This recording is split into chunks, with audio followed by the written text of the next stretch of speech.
Novo Lab 係新鴻基地產位於屯門兆康嘅大型私人住宅項目，主打北歐式健康生活。前身係農地，經補地價71億港元發展而成，係屯門歷史以嚟最大嘅私人住宅項目，分6期發展，提供4500伙，以中小型單位為主。今日我嚟開箱，同樣都喺屯門，喺 Novo Lab 嘅一個409尺嘅單位，而家已經進行完驗樓啦。我哋有請驗樓師嚟介紹。好，今日嚟呢個單位咧，其實整體嚟講，客廳咧其實都唔錯嘅，但係主要嘅問題咧都係嚟自於地台啊，都係泥水嘅問題為多。你可想而知見到咧，已經貼咗好多都係以空鼓為嘅貼紙。嗱，你睇，而且係單位都唔少嘅。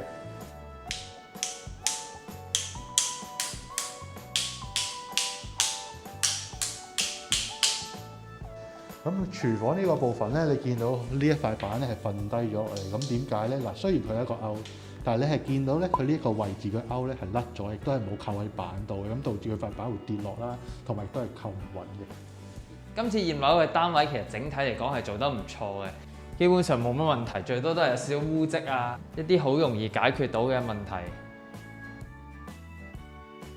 另外就係牆身，大家可見其實我哋係冇乜 defect 黐翻俾佢嘅，因為佢真係冇乜問題，最多都係有少污糟咗啊。特別呢邊都係幾靚仔，油漆嘅部分都做得唔錯。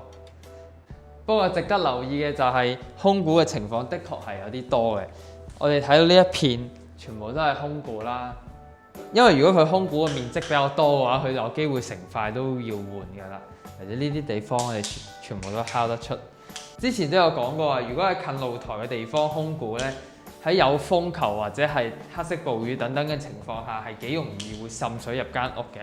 而漏水係一個對於樓宇幾大嘅麻煩嚟嘅。咁嚟到廁所呢個部分啦，其實整體嚟講都唔錯，但係都係泥水上有啲問題。咁企缸呢一度咧，其實黐到好多張都係寫住氣級嘅。咁其實摸上手啦，你摸到咧每一塊嘅瓦仔之間咧，佢唔係掃口唔夠咁簡單，係真係氣級嘅。你係摸到佢係刮手少少嘅。今次呢個廁所已經驗完啦，整體嚟講都唔錯嘅，因為佢係冇任何漏水嘅問題啦。甚至我哋見到佢個設計咧都幾靚仔嘅，同埋佢有限嘅位置都唔會浪費到任何空間，喺設計上面都係有落啲心思嘅。好，咁嚟到主人房呢一度咧，其實大致上都冇乜問題嘅。你見到啲貼紙嘅數量都係非常之少嘅。咁牆身啦，其實大致上都主要有少量嘅沙眼啦，又或者少量嘅污跡嘅。露台呢一度啦。咁咧，佢呢度唯一嘅問題咧，就係露台門永遠都係鎖唔到，你係拍唔到落嚟嘅。就算你幾大力拍埋去，所以係鎖唔到呢個露台門嘅。咁嚟到露台呢度咧，其實主要都係崩花啊、污跡等等嘅情況嘅。咁其實因為露台啦、公眾地方同埋有風氣嘅時候咧，造成好多嘅塵，所以令到係清潔上可能爭少少嘅。先做咗噴水測試，其實佢都係冇漏水嘅情況嘅。但係如果佢到時候鎖唔到，都避免唔到有機會佢係要漏水。而佢兩對露台門咧，都係有同樣嘅情況。呢個就要需要發展商去執收嗰陣時，要搞一搞門鎖嘅部分啦。其實我哋見到發展商咧，佢呢個設計情況下咧，做一個入牆衣櫃咧，就可以揼去利用到呢個空間，咁又會做完之後就會好靚仔㗎啦。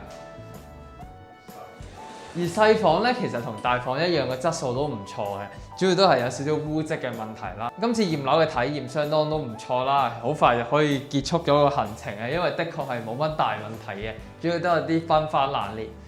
而佢另一個露台都係同樣嘅問題啦，一嚟又係開門要好大力先開到，二嚟就個鎖同樣都係鎖唔到嘅。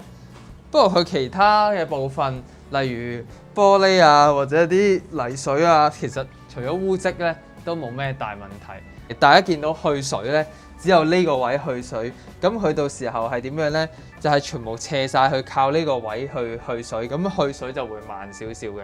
如果佢設計好少少，呢度都可以做翻同樣嘅一個槽，咁樣佢啲水流落去嗰陣時咧，會更加快嘅速度去進行去水。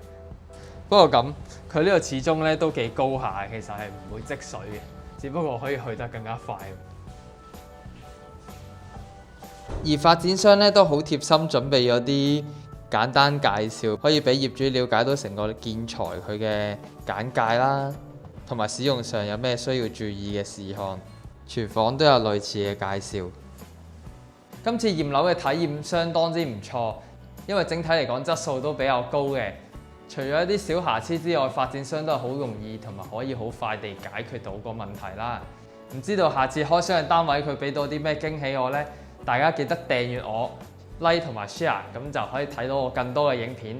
新鴻基地產交樓質素一如既往地唔錯，浩仔本人都去過好多佢哋嘅地盤度工作，佢哋公司嘅收貨要求的確係比較高嘅，所以可見我去過同埋做過嘅地盤，的確最後嘅交樓質素都係唔錯，基本上都係呢啲小打小鬧嘅瑕疵。聽聞佢哋執收速度都比較快，所以呢一點呢個業主係唔擔心嘅。咁之後就等業主自己執收完之後入住啦。佢哋呢度特色就係有個大型會所，同埋聲稱有88項設施，而樓下都有個商場。除咗個地點可能真係偏咗少少之外，都冇乜大問題。不過如果住開呢頭，其實都冇乜嘢。